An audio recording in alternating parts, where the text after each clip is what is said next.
Hello students, now we are discuss the gene mutation. अब हम gene mutation को या जेनेटिक म्यूटेशन को स्टडी करेंगे। जो जीन म्यूटेशन है it is arise due to two form. ये दो फॉर्म में अराइज होते हैं या हम कह सकते हैं दो रीजन, दो कारणों से उत्पन्न होती है। पहली होती है रिकॉम्बिनेशन। फर्स्ट इज रिकॉम्बिनेशन, पहली है recombination and second is mutation. Second one is mutation. तो अब हम फर्स्ट स्टडी करते हैं। पहली रिकॉम्बिनेशन। रिकॉम्बिनेशन होता है न्यू कॉम्बिनेशन। इसका मतलब है न्यू कॉम्बिनेशन कि नया कॉम्बिनेशन होना। इसमें क्या होगा? द शिफ्टिंग, क्या शिफ्ट होगा? The shifting of parental genes, the shifting of parental genes and their linkage,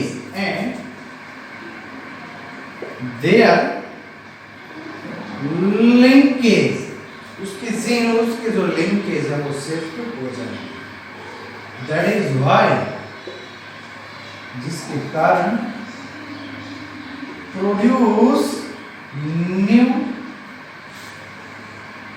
genotype, जिसके कारण नया जीनोटाइप उत्पन्न होता है।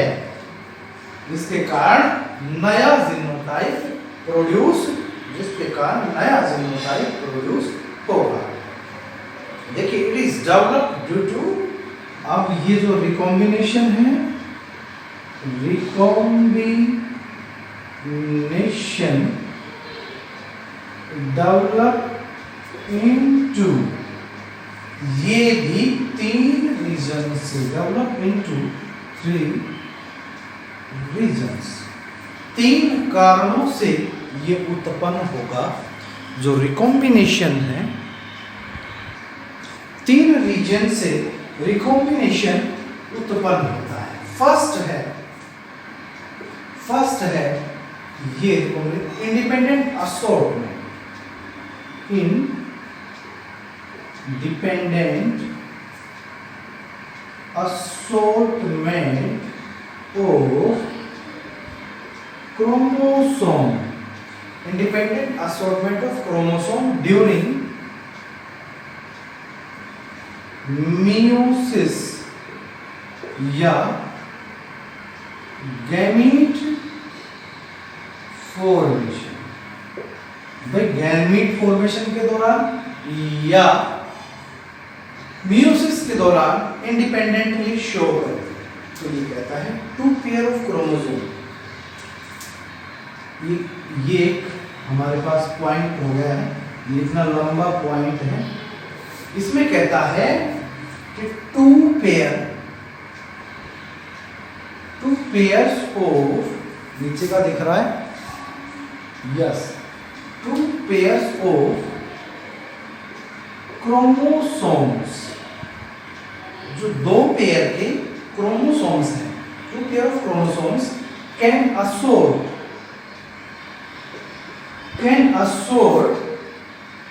with 2 की पावर 2, दो पेयर हैं, 2 की power 2 is equal to 4, is equal to 4 veg.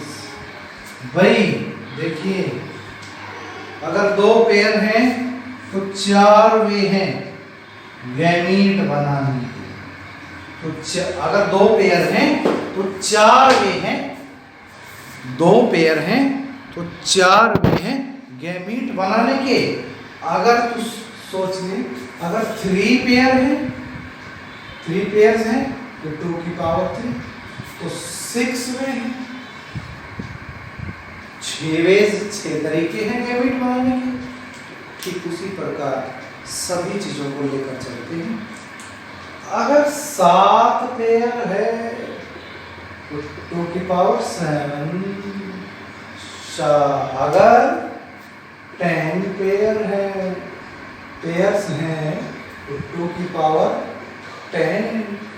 ये इतने गैमेट बना। 7 दूनी 14 में 20 वे इतने तरीके होते हैं गैमेट बनाने। अब हम बात करें ह्यूमन की। हम बात करें ह्यूमन की। 23 पेयर्स तो 2 की पावर 23। 2 की पावर 23 अबाउट लगभग 8.6 मिलियन। 8.6 मिलियन मिलियंस वे हैं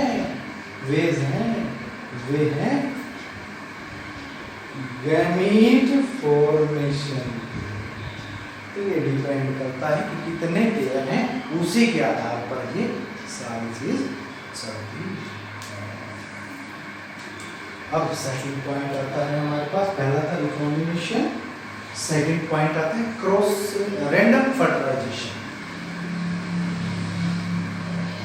random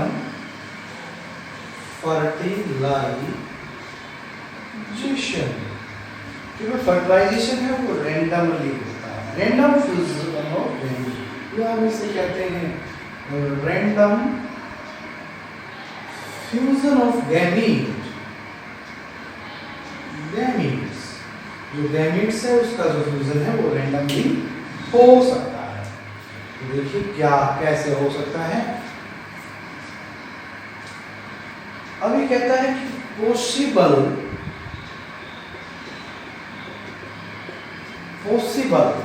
gametes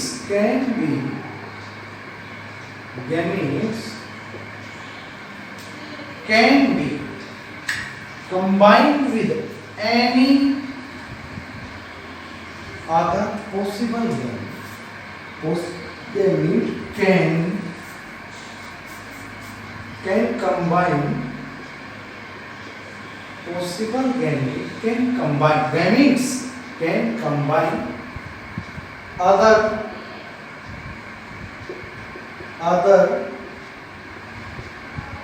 possible gametes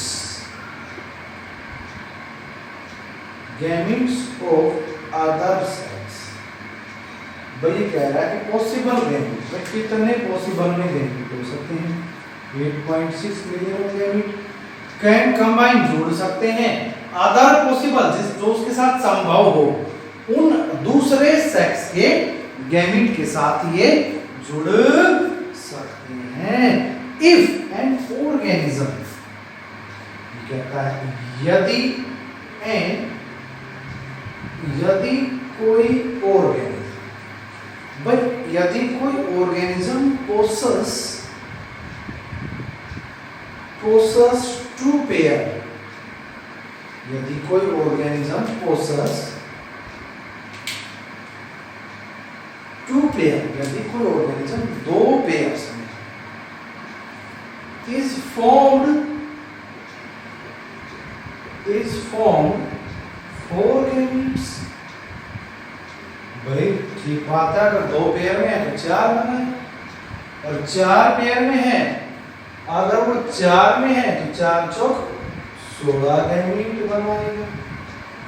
gametes बनाएगा 4 पेयर में तो 16 बनाएगा। जितने टाइप के, जितने देखिए 2 है तो 4 बनाएगा।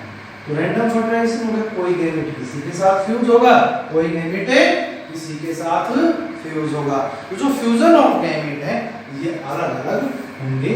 4 है, 16 है। अब हम यहाँ पर बता दें 8.6 मिलियन है, तो पता नहीं कितने गैमेट है, कितने कौन किसके साथ फ्यूज होगा।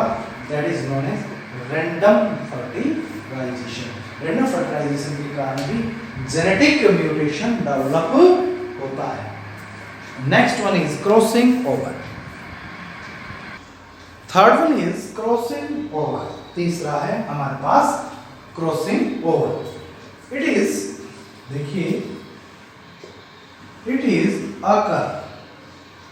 ये डेवलप होगा during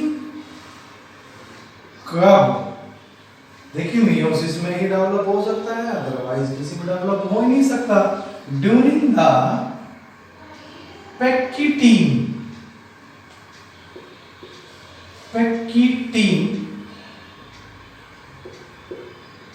stage of meiosis. Meiosis की पैक्टिन स्टेज के अंदर ही प्रोबीमियोसिस की फर्स्ट, उसके अंदर क्रॉसिंग ओवर में गड़बड़ हो सकती है. क्रॉसिंग ओवर क्या करता है? Crossing over form new linkage. Crossing over एक नया लिंकेज बनाता है.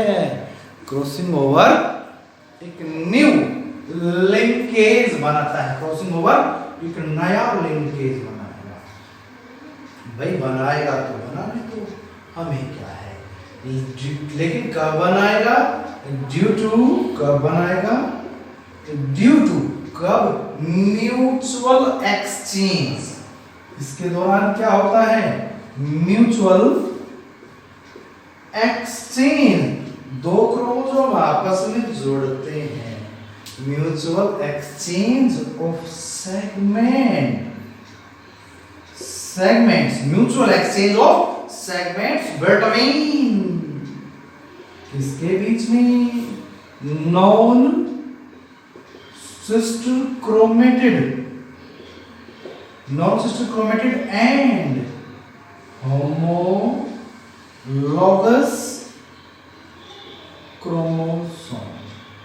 इन दोनों के बीच में जब क्रॉसिंग ओवर होती है तो यहां पर बदलाव आता है. यहां पर बदलाव आता है. जेनेटिक म्यूटेशन 3 टाइप्स की शुरू हो रहा था. Now next one is mutation. Next one is mutation. Mutation क्या है? म्यूटेशन क्या है भाई? ये जो क्वाइन जो ट्रम थी, ये हुगो डी वारिस ने दी थी. कब दी थी? 1901 में. 1901 में हुगो डी वारिस ने ट्रम दी थी म्यूटेशन. तो उसने बताया था कि mutation are sudden change. Mutation एक सडन चेंज है एंड इनहेरिटेबल यानी पेरेंट्स टू ऑफस्प्रिंग के अंदर भी ये जाता है. इनहेरिटेबल है और ये जो भी इसके अंदर इनहेरिटेबल है एंड चेंज इज परमानेंट.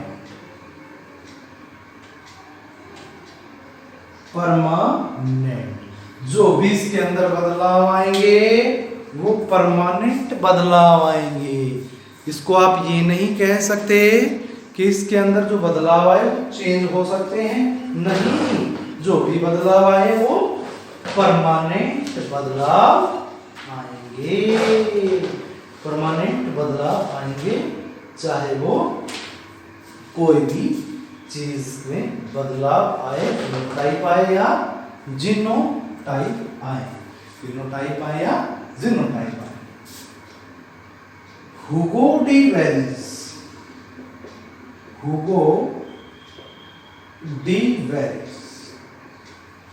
जो कि फादर ऑफ म्यूटेशन कहलाता है. ये क्या है? Father of mutation. म्यूटेशन का फादर है ये. इसने थ्योरी दी थी म्यूटेशन थ्योरी ऑफ इवोल्यूशन. दी थी म्यूटेशन थ्योरी ऑफ इवोल्यूशन ये दी थी हुगो डी वेरिस ने। ये एक बुक थी इसकी बुक थी, और ये बुक जो थी म्यूटेशन थ्योरी, जो इसकी बुक थी mutation theory,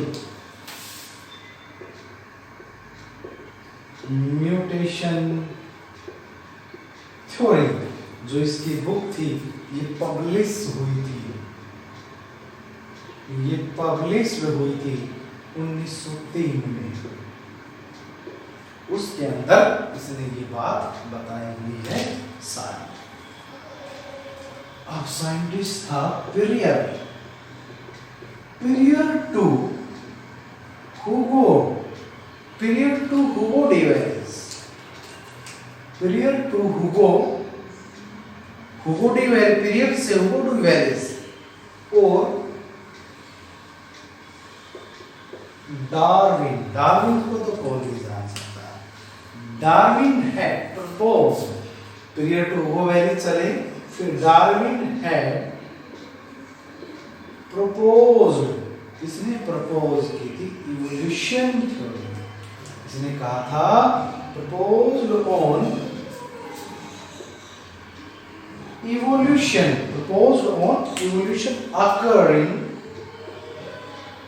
evolution occurred due to continuous variation.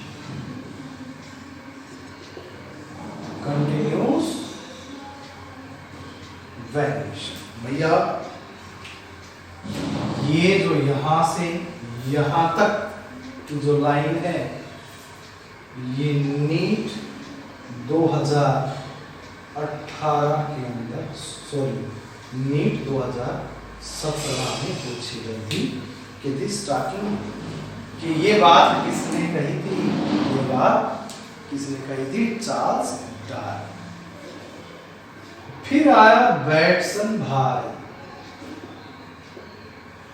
Bateson को कौन नहीं जान सकता। बैटसन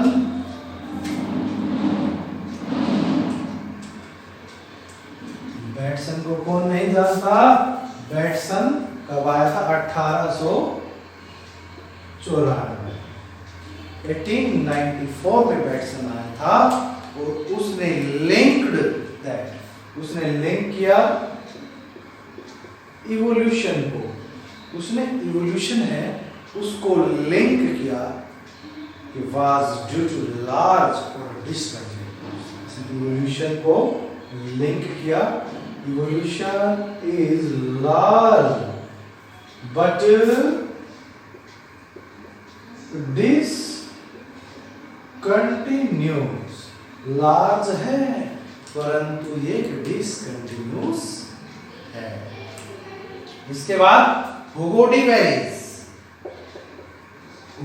वेरिस जो फादर ऑफ इवोल्यूशन कहलाया, ये चुपचाप नहीं बैठ सकता था भाई, सब अपनी राय दे रहे थे, लेकिन इसको तो प्रूव करना था क्योंकि ये तो फादर है, ये तो फादर ऑफ म्यूटेशन है भैया, इसको तो प्रूव करना था कि ये थ्योरी सक्सेस है या नहीं है। Hugo de Vries worked on, उसने कंटिन्यू वर्क किया ओनिथोरा, जो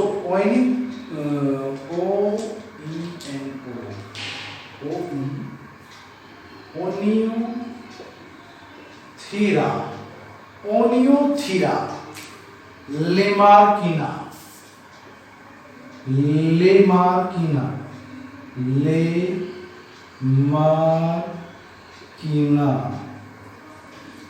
इस पर इसे कहा गया इवनिंग पेरिमोस। ये था इवनिंग पेरिमोस। इसके ऊपर इसने एक्सपेरिमेंट किया continue.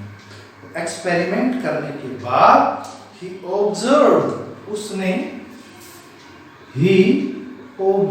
he means Hugo de Vries, उसने ऑब्जर्व किए 54,343 प्लांट। he observed 54,343 प्लांट्स को ऑब्जर्व किया। इसके अंदर जो म्यूटेशन मिला 830 म्यूटेशनल प्लांट। इसके अंदर म्यूटेशनल प्लांट फाउंड 834 प्लांट्स ऐसे थे जिनके अंदर म्यूटेशन था। और म्यूटेशन भी कहाँ था? म्यूटेशन था इनके या तो जर्म सेल में, या तो म्यूटेशन अराइज हुआ जर्म सेल में, या जेनेटिक मटेरियल। या तो म्यूटेशन अराइज हुआ जर्म सेल में या अराइज हुआ जेनेटिक मटेरियल के अंदर। चलो अब हम आगे स्टडी करते हैं। अब देखिए साइंटिस्ट बहुत अच्छे पढ़े हैं, साइंटिस्टों की राय ही अलग अलग होती है। अब उन्होंने कहा कि म्यूटेशन है वो नो पास इन asexual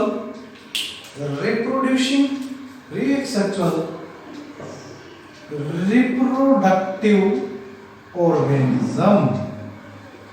कि म्यूटेशन है asexual reproductive organism के अंदर पास नहीं होता। ये किसने बताया? ये बताया साइंटिस्ट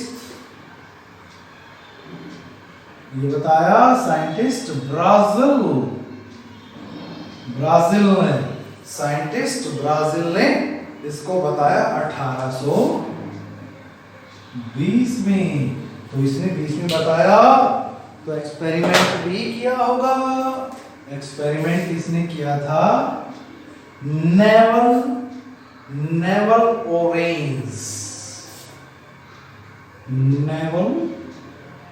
ऑरेंज पर एक्सपेरिमेंट किया था।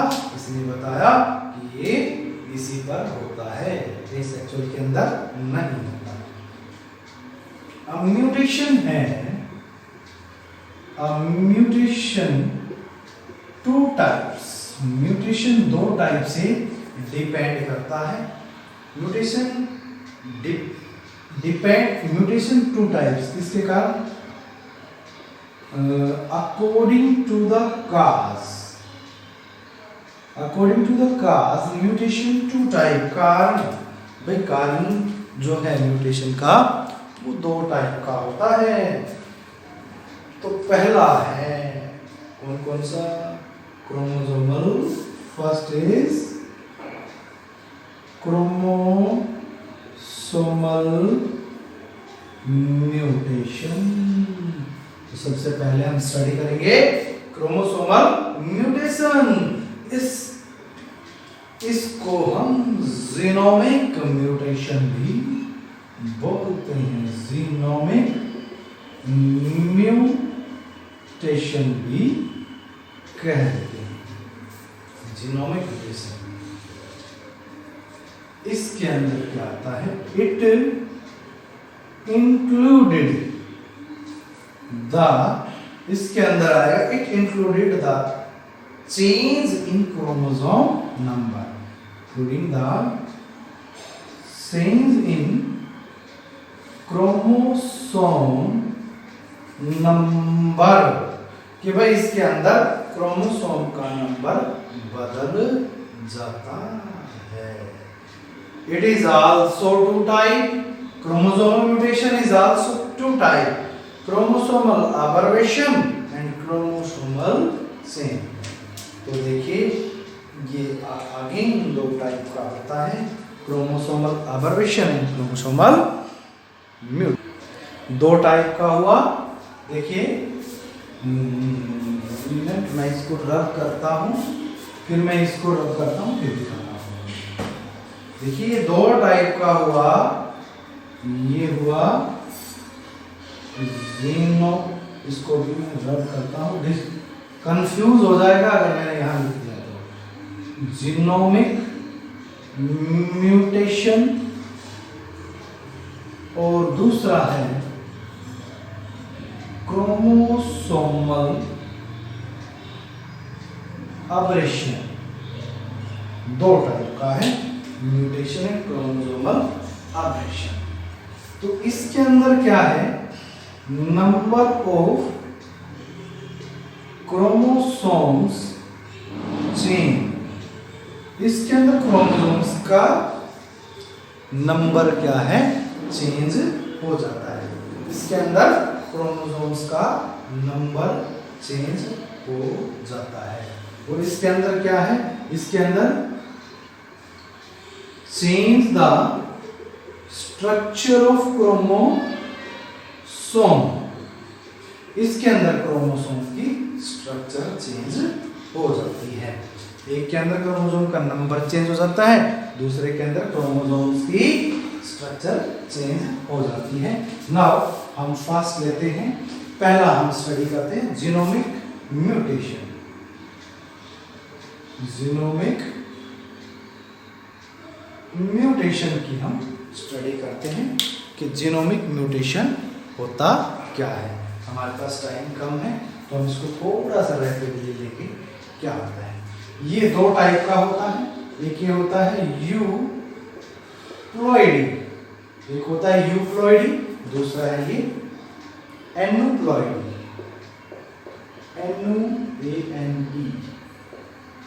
एनुप्लॉइडी दो टाइप का होता है, यूप्लॉइडी एक, एनुप्लॉइडी। तो हम एनुप्लॉइडी को स्टडी करते हैं। एनुप्लॉइडी क्या होता है,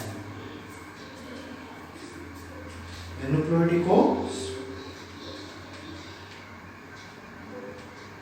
स्टडी करते हैं कि ये क्या। जो यूप्लॉइडी है इसके अंदर एक एडिशनल सेट ऑफ क्रोमोसोम, इसके अंदर additional set of chromosome develop हो जाता है। एक क्रोमोसोम्स का जो सेट है वो पूरा डेवलप हो जाता है इसमें यूप्लॉइडी के अंदर। लेकिन जो एनुप्लॉइडी है इसके अंदर क्रोमोसोम का नंबर भी चेंज हो सकता है और क्रोमोसोम्स के सेट बढ़ भी सकते हैं और कम भी हो सकते हैं। इसमें कम भी हो सकते हैं और ज्यादा भी हो सकते हैं। तो हम स्टडी करेंगे यूप्लॉइडी। यूप्लॉइडी को स्टडी करेंगे। यूप्लॉइडी आर डिफरेंट टाइप, ये डिफरेंट टाइप्स के होते हैं। यूप्लॉइडी आर डिफरेंट टाइप्स, अलग अलग प्रकार के होते हैं। तो पहला इसमें आया मोनोप्लॉइडी।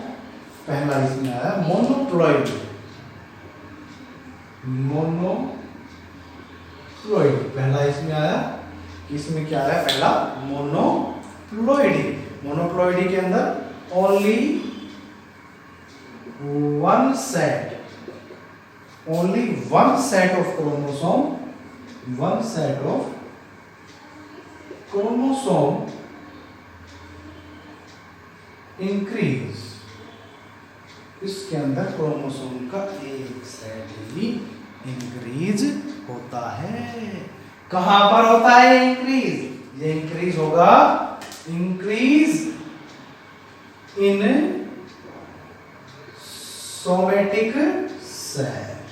सोमेटिक सेल के अंदर ये इंक्रीज होगा। और जो ऑर्गेनिज्म है वो ऑर्गेनिजम्स है और टेट्राप्लॉइड या हेक्साप्लॉइडी, हेक्साप्लॉइडी हो जाएगा। इसका मतलब है कि इसके अंदर सिर्फ ओनली एक n number of chromosome increase होता है। इसके अंदर ओनली एक n नंबर ऑफ क्रोमोसोम्स का इंक्रीजमेंट होता है। n नंबर ऑफ क्रोमोसोम्स का इंक्रीजमेंट इसके अंदर होता है। n नंबर ऑफ क्रोमोसोम्स इसके अंदर बढ़ता है। सेकेंड इसकी टाइप है, इसको हम बाद में डिस्कस करेंगे। सेकेंड इसकी टाइप है पॉलीप्लोइडी। सेकेंड इसकी टाइप है polyploidy. Organism with more than 2 set. इसके अंदर जो ऑर्गेनिज्म है, organisms increase more than 2 sets of chromosome। इस ऑर्गेनिज्म के अंदर 2 सेट से ज्यादा नंबर ऑफ क्रोमोसोम्स इंक्रीज हो रहे हैं। तो भाई ये होता कैसे है? होता ऐसे है, इसमें इसका काज क्या है? कारण, काज ऑफ पॉलीप्लोइडी। आज यहीं तक करवाएंगे हम, क्योंकि वीडियो ज्यादा लंबा हो जाएगा। काज ऑफ पॉलीप्लोइडी, इसके अंदर सबसे पहला है failure of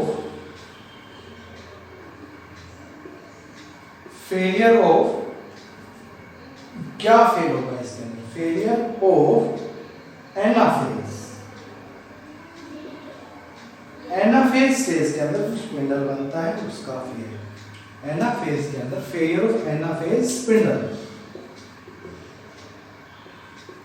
spindle formation. Anaphase के अंदर स्पिंडल फॉर्मेशन फेल हो जाएगा। इसे आर्टिफिशियल भी डेवलप किया जा सकता है। इसे आर्टिफिशियल भी डेवलप किया जा सकता है, जो कि काज ऑफ म्यूटेशन, यानी ये जो म्यूटेशन का कारण है पॉलीप्लोइडी का, इसे हम आर्टिफिशियल भी आर्टिफिशियल को डेवलप कर सकते हैं इंड्यूस्ड म्यूटेशन से। Induced mutation, induced by application,